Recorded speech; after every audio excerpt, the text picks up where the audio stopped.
कल्पना कीजिए कि आसमान में ना एक बहुत बड़ा और एकदम अदृश्य थर्मोस्टैट लगा है। मतलब एक ऐसा स्विच जो तय करता है कि भारत में कितनी गर्मी होगी या बारिश कब आएगी। हाँ, और सर्दियां भी कितनी कड़ाके की होंगी। बिल्कुल। तो आज के इस डीप डाइव में हमारा मिशन 23.5 डिग्री उत्तरी अक्षांश को डिकोड करना है, मतलब कर्क रेखा को। और ये ना कोई मैप पर खींची साधारण लाइन नहीं है, ये वो कंट्रोल रूम है जो भारत की जलवायु, मॉनसून और यहाँ तक कि नदियों की दिशा को भी चलाता है। सही कहा। तो इस थर्मोस्टैट के काम करने का तरीका क्या है? असल में अगर 21 जून के दिन को देखें तो समझ आता है कि ये कैसे काम करता है। अच्छा, 21 जून को ऐसे क्या खास होता है? इस दिन, जिसे हम ग्रीष्म संक्रांति कहते हैं, सूरज ठीक कर्क रेखा के ऊपर एकदम 90 डिग्री के कोण पर चमकता है। मतलब किरणें सीधे सिर के ऊपर से आती हैं, बिना किसी तिरछेपन के। राइट, एकदम सही। और यही वजह है कि उत्तर भारत में दिन इतने लंबे और झुलसाने वाले होते हैं। इस रेखा के उत्तर में सूरज कभी भी ठीक सिर के ऊपर नहीं आता। एक मिनट रुको, मुझे ना ये बात थोड़ी अजीब लग रही है। मतलब कर्क रेखा तो सिर्फ एक काल्पनिक रेखा है ना, बस इंसानों की खींची हुई एक लकीर। हाँ, वो तो है। तो एक इमेजिनरी लाइन अचानक से पूरे देश की खेती और मौसम को कैसे बदल सकती है, मैं ये सोच रही थी। सवाल बहुत अच्छा है, पर इसे एक अदृश्य दीवार की तरह दिखना चाहिए। मतलब ये रेखा भारत की जलवायु को दो बिल्कुल अलग दुनियाओं में बांट देती है। अरे वाह, दो अलग दुनियाएं कैसे?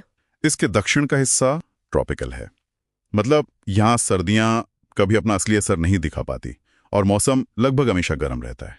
अच्छा, और उत्तर वाला हिस्सा? वो सब ट्रॉपिकल है। वहां मौसम पूरी तरह से पलटता है। मतलब सर्दियों में कड़ाके की ठंड और गर्मियों में एकदम झुलसाने वाली धूप। और गर्मियों की इसी झुलसाने वाली धूप का सीधा कनेक्शन हमारे मॉनसून से है ना? बिल्कुल। देखो, जब उत्तर भारत में भयंकर गर्मी पड़ती है ना, तो वहां की हवा गर्म होके ऊपर उठने लगती है। हाँ, साइंस का बेसिक रूल है। सही कहा। तो इससे जमीन पर एक विशाल लो प्रेशर एरिया यानी कम दबाव का क्षेत्र बन जाता है। अब प्रकृति तो खाली जगह भरती है, तो ये लो प्रेशर समंदर की तरफ से नमी वाली भारी हवाओं को अपनी ओर खींचता है। एकदम सटीक। और यही हवाएं हमारे मॉनसून के बादल हैं, जिन पर इस देश की पूरी कृषि व्यवस्था टिकी हुई है। तो असल में ये गर्मी ही पानी खींच रही है, और जब इतना पानी बरसेगा तो नदियों का सिस्टम भी तो इसी से तय होगा। मेरे पास जो सोर्स है उसमें माही नदी का जिक्र है। हाँ, माही नदी का केस बहुत ही दिलचस्प है। वही तो, ये भारत की अकेली ऐसी नदी है जो कर्क रेखा को एक बार नहीं बल्कि 2 बार काटती है। पर ऐसा होता कैसे है? मतलब क्या नदी अचानक यू टर्न ले लेती है? तकनीकी रूप से देखें तो विंध्य पर्वतों की बनावट की वजह से माही नदी का बहाव अंग्रेजी के यू आकार का हो जाता है। अच्छा, तो पहले उत्तर की तरफ बहती है? हाँ, पहले उत्तर की तरफ बहते हुए कर्क रेखा को पार करती है और फिर पहाड़ों के भूगोल के कारण मुड़कर वापस दक्षिण की ओर आती है और इस रेखा को दोबारा काट देती है। क्या बात है। और इसी इलाके में नर्मदा और ताप्ती नदियों का भूगोल भी बहुत रोचक है। बिल्कुल, नर्मदा और ताप्ती कर्क रेखा के ठीक दक्षिण में बहती हैं।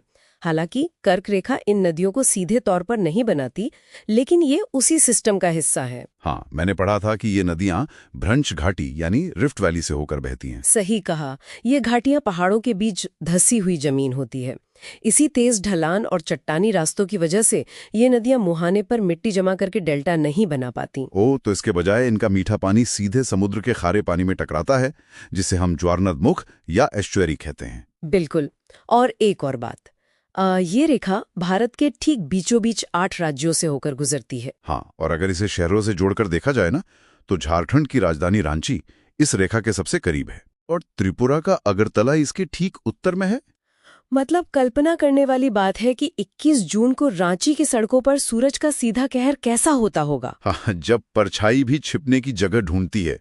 और उस सीधी धूप की तपिश ही वो इंजन है जो उस लो प्रेशर को जन्म देता है। सच में ये रेखा केवल भूगोल की किताबों में नहीं है, बल्कि ये रोज के मौसम और पूरे देश के इकोसिस्टम की धड़कन है। लेकिन यहाँ एक बात सोचने वाली है, पृथ्वी अपने अक्ष पर झुकी हुई है और उसी झुकाव की वजह से ये रेखा 23.5 डिग्री पर है। राइट। और खगोल विज्ञान बताता है कि हजारों सालों में ये झुकाव थोड़ा बहुत बदलता रहता है। तो अगर भविष्य में ये थर्मोस्टेट यानी कर्क रेखा कुछ डिग्री उत्तर या दक्षिण खिसक जाए तो पूरा का पूरा गेम ही पलट जाएगा।